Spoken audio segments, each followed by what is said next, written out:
All right. So, John Hunt is our inspirational speaker this morning. And John places on screen ads and lobby promotions for national cinemedia partnering with circuits such as Regal Cinemas, AMC Theaters, Cinemark, and more. John has been a proven effective marketing speaker for organizations across New York State. He was nominated for the 2018 Radio Inc. Sales Manager of the Year small markets and the 2012 New York State Small Business Champion of the Year.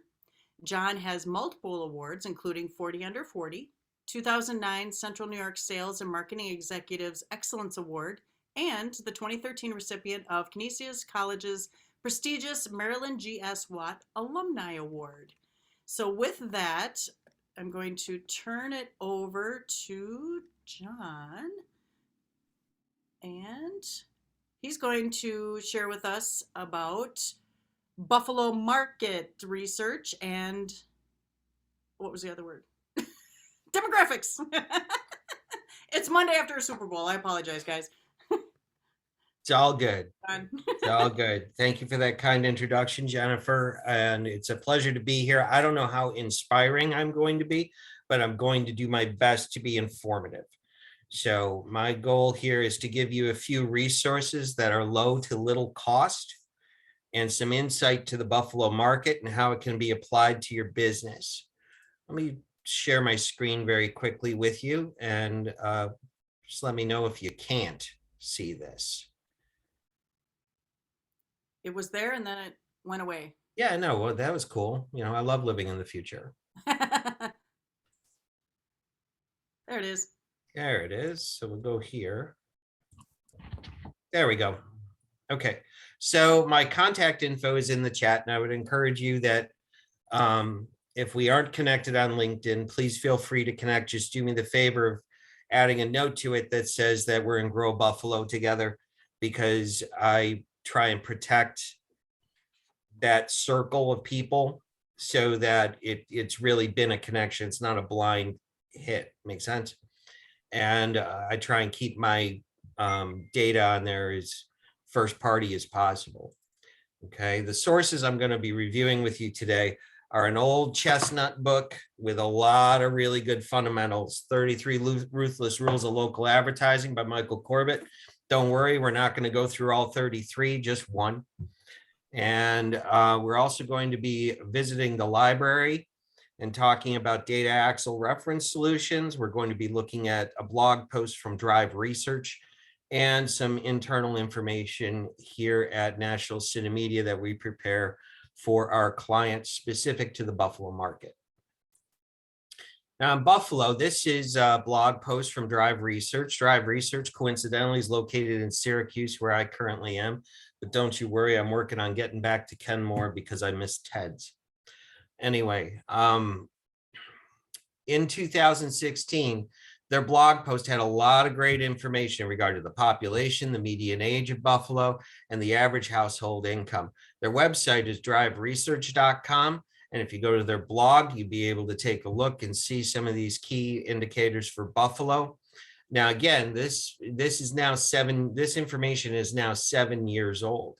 Buffalo has changed quite a bit. So let's take a look at something current. This was compiled by my research about a year and a half ago. It was in 2021, where we found that moviegoers have an average household income of $91,000, TV viewers 75, radio 85. But John, we don't pay for any advertising. I get that. However, it's good to have a guideline so that you know where these different buckets are falling along the line, because we can't always compare one research to another like apples to apples. It usually ends up being apples to oranges, and we have to venture a small guess. A good example would be the information from Drive Research before that was 7 years old. This research that's about a year and a half old. But what we really need to do is focus on a small business. And for purposes of this conversation, I'm focused on a brick and mortar type business. It can be applied to a business if you're virtual, or if you're in multiple markets like Mr. Adams is, or if you have a website where it can go pretty much anywhere like David does. Okay, we want to market to our best prospects. So in order to know who that needs to be, we need to break it down. We got Generation Y now, they're in their 20s. We've got millennials, people in their 30s. Oh, I'm sorry. Yeah. Gen Z is in the 20s. Millennials are in the 30s. Gen Y is in their 40s. My generation, Gen X, and of course, boomers. All of these demographics are very different. They look at things in a very different way. Even just interactions like thank you. Okay. If you're in a store and a millennial or a Gen Z is bagging your groceries and you say thank you, they'll go, no problem. They don't say you're welcome, but they don't see it any different. That's their culture. They see that saying no problem as, well, of course I would. Why wouldn't I be helpful to you? Why wouldn't I do that for you? Okay, so it's not a diss on you or on that customer when you say thank you and they say no problem. Okay. Good rule of thumb is to know who your customer is.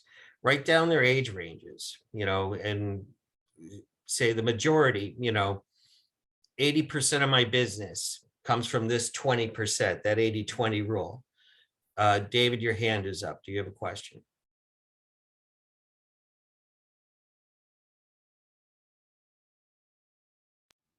David, if you're speaking, you're muted. My question is my website is for everybody, so I don't really look at it as an age. My website can be for 8-year-olds all the way up to 100 and beyond if you live that long, because it's an informational website. So basically what I'm trying to say is I market it to everybody, and I wouldn't even know where to start marketing it for just an age Okay. group, because I would start by stepping back. You put a lot of work and time in your website, and you've put a lot of effort into the research and the references that you have in your website. However, if you're saying that you're going to market it to an 8-year-old, that does not have the same value of marketing it to a parent. Okay. So you don't need to market it. You don't need to be everything to everybody. And that's the whole point of this conversation. Not one business needs to be everything to everybody. Okay. Take a look at where that sweet spot is. What's the age range of the people that you're trying to reach for the most part? And then look at most others. So you have a primary and a secondary age range. And then take a look at gender. Are there more? Is your business more appealing to men, women, LGBTQ, couples, etc.? Okay. What's their income? The majority of them are between here and here. Okay. I'm willing to bet someone in the income range that Mr. Adams is dealing with are in a very different income range than who Jennifer Culver is dealing with. And they may also be in different income levels than who I deal with or who anybody else deals with. But you have to have a place to start.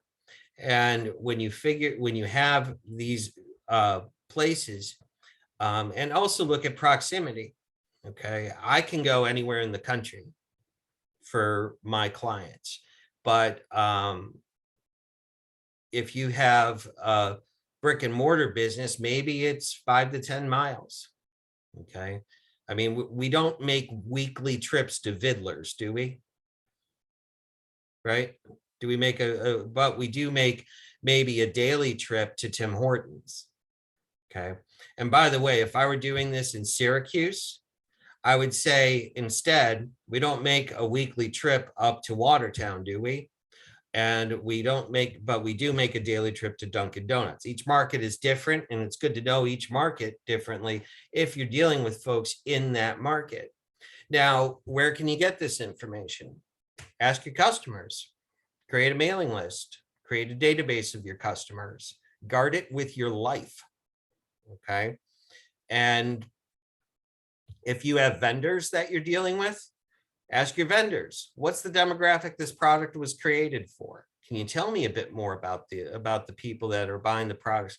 Can you tell me more about a store like mine in another market and what they did to promote the fact that you have this product?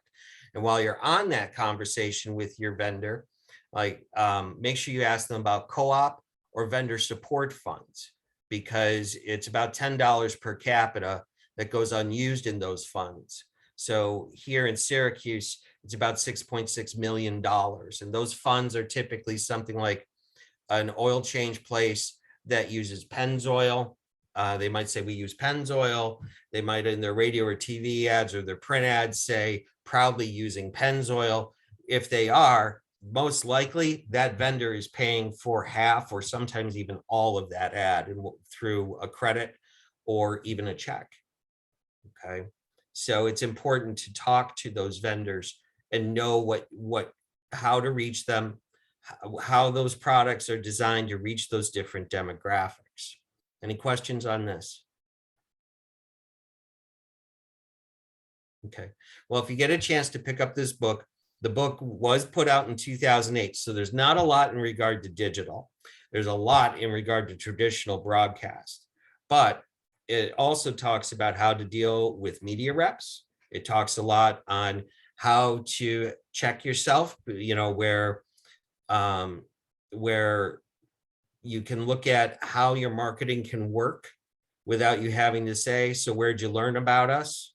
Because that's not a question I encourage my clients to ever ask, mainly because most people don't know. And they don't want you to know they don't know, but they still want to be helpful and polite. Like in this book, it talks about 30% of a grand opening traffic came from TV ads. The only thing was they didn't buy TV to promote it. Okay. Our perceptions can be skewed. I encountered that myself. I was working for a rock station and there was a boat dealer out here and we were giving away tickets to a huge rock festival that we were putting on. It was like 13,000 people. It was crazy. And this was years ago, but I went in to check on the registrations and the register to wins for the concert tickets. And when I was there was a customer that came in and the owner said, oh, this is my guy with the radio. And he goes, oh yeah, that reminds me, I got to register to win. I go, what station did you hear it on? And he named a station that I didn't even work for. And they certainly weren't going to promote my concert. Okay. So that information can be flawed. We always want to promote our best selling and most profitable.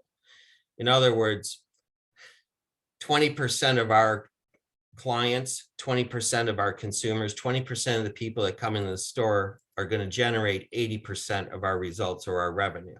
This is the Pareto principle or 80-20 rule. Happens every time, all the time, no exceptions. Okay, it's a good guideline. So if we are going to find this in our demographics and our research, we want this, so we get more of this. And that's who we're going to actively promote to. Well, where are we going to find them? I would recommend that we go old school and go to our local library. Just curious, how many of you have actively used the online resources of your local library? I do. Who said I do? Jennifer. Okay, good. I love the library. I get audiobooks from there, and they introduced me to a new thing called Hoopla, where I'm not able to get out of my house and get books. So I utilize Hoopla, and it's very informative because you can get movies, books, and films on there. So it's pretty cool. Well, that is a great resource, and it's almost like Netflix, but without the subscription fees, isn't it? Correct. And I like using these online resources and databases. For example, if we click on the business databases, I like data axle reference solutions for a couple reasons. And don't worry if you're if you're big B2C. We're going to talk a little bit about B2B, business to business, and business to consumer, B2C. Okay. These database, and I am sure that the Buffalo Library has this. I'm just using the Liverpool Library because, well, this is where I live for now. Not only can we look at a company name to find out, who they are and what they do, but we can narrow it down and do some additional filters.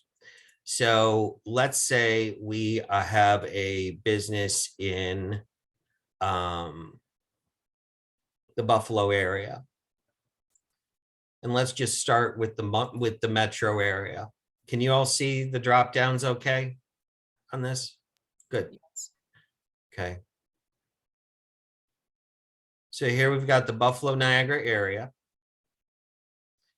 And we'll update our count. We've gone from 16 million records now to 53,000 records. That's a lot of follow-up calls. I really don't want to make that many follow-up calls. And let's say, for examples of our example today, let's say that we're in HR or HR consulting. I think I saw someone that was in HR consulting here. Is that right? So maybe we take a look at payroll, where we want to see businesses that go up to $250,000 in payroll. A small business, if you will. We update our records again. Now we're down to 17,000. Let's see if we can narrow this down a little bit more. If they're dropping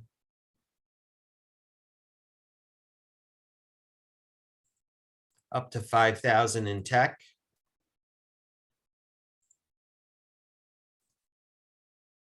You see how the more that we are applying these filters, the better the prospects are becoming. So let's take a look at some of these example results, okay? So here we have a number of businesses that, and let's even take a look at 1-800-GOT-JUNK. That's a pretty easy business to take a look at. Okay, 1-800-GOT-JUNK is always a franchise. Mr. Adams, did you sell this franchise? Just curious. No, he wouldn't sell that franchise. No? No, they're terrible at what they do. Okay, well, it sounds like it's an opportunity for someone to get in there and help these folks out. Okay. Yeah. Or displace them entirely with a competitor that's on the call. Is that Eric? No That is, problem. sir. This will then you know what? This will actually give you some insight for your competitor. Are you ready? Go for it. All right. So we're looking at employees 1 to 4. Looks like his sales volume is just above 1 million. Okay, he's been in this database for 14 years. And we can take a look at his business expenditures as well. Looks like he doesn't do a whole lot of advertising here. This is not a good prospect for me. Okay, which means that there's an excellent opportunity for his competitor to advertise and take market share. And I'm looking forward to that call later on this week. There you go. Hey, as a Liverpool native, I'm wondering why you miss Ted so much. You don't like hides. Because that's not for a recorded call. Fair enough. Gotcha. Let's just say charcoal wins over peanut oil. Fair enough. And Loganberry's better than chocolate milk. How about that? Ooh, that's tough for him. Yeah, no, not for me, man. All right, we digress. So do you see how this kind of information could be advantageous to you and your businesses? And the other thing that we can see is down here, I have a little trouble maneuvering this with the windows, so bear with me 1 second. We can look at who the nearby businesses are as well. Okay, interesting, right? But most of you are not business to business. Most of you are business to consumer, correct? So in that particular case, Bear with me.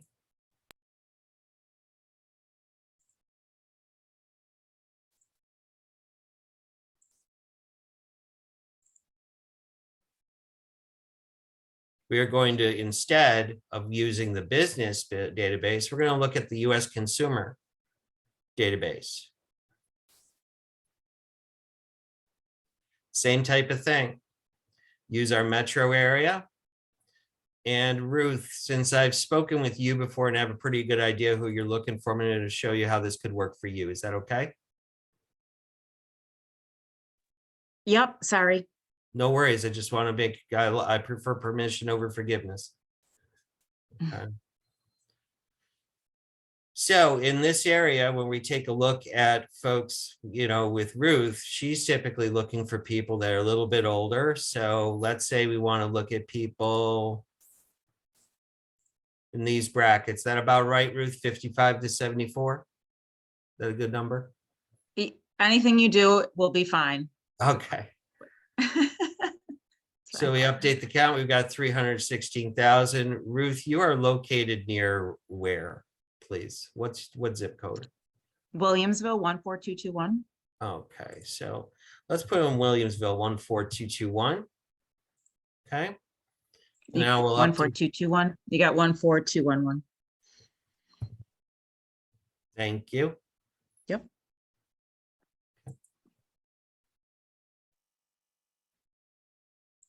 Let's also put 14217 and 14223. Again, Kenmore native, so I know those zips.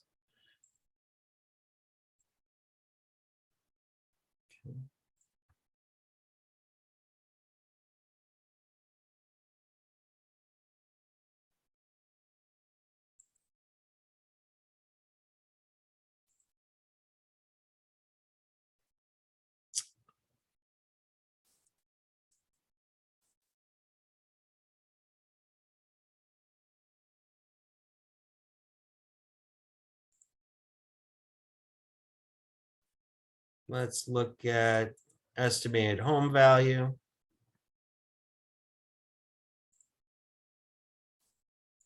Medium-sized home in Buffalo, these areas. We're now down to 70,000. So we take a look at our results.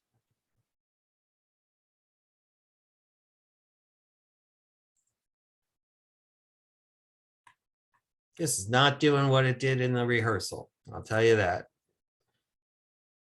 We do this properly and we play with this database. Eventually, we are going to get a list of people that we can actually search out and use in a mailing, or in the United States Postal Service, they have a drop service where you pick a mail route and you supply the print and they will drop it in everyone's mailbox. It's pretty inexpensive.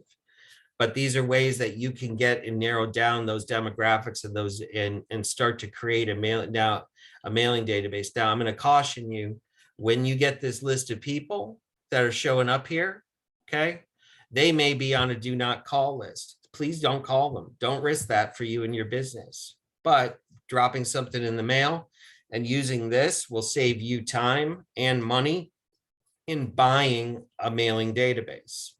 Make sense? Hey, John, we need to kind of wrap it up so we can get to networking. I was about to say thank you all so much. I hope some of these tools have helped you, and I'm always available to be a resource as well. So thank you very much for hearing what I had to say. Excellent. Thank you. Let's take 2 or 3 minutes for a question or two on this topic, and then we'll move into our networking. Anyone have anything? I have a question. Go ahead, Melanie.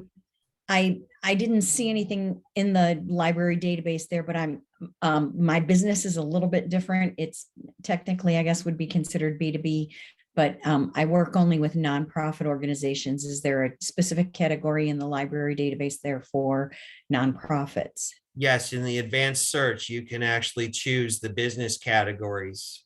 So like if you only talk to lawyers, you can choose just lawyers or just choose nonprofits or what have you. But I would take, a couple hours, take your library card, log in and play with it. Yeah, I do a lot of research on for my work. So it's pretty navigating that'll be pretty, standard for me. It looked a lot like the way you navigate, for example, foundation directory online. So thank you. Good question. One more question, if anybody has it. Hi, has it been your experience that this information is accurate? I've used it before and I have a bunch of information. I go to send whether it's an email blast or mass mailing, something to reach out to these folks, and the information is not that current. 85 to 90% of the time it's close, It's but close. we get what we pay for, and this is free. Okay. Okay. I did use this when I was in radio, and I went into a hearing aid place and pulled up their profile, and and I knew, and from the questions I was asking and when I was prepared to go in, I had a pretty good idea of the background of the business. So it gave me a piece of information that was at least helpful to have, so that I wasn't saying something along the line of, so what's your gross revenue per year, which is a standard marketing question, right? I was able to say, it seems to me that your business does between here and here gross revenue. Is that about right? And they said, yes. So it gave me a better idea to go in and be more informed, a better resource for them, and not waste their time asking questions I could look up myself.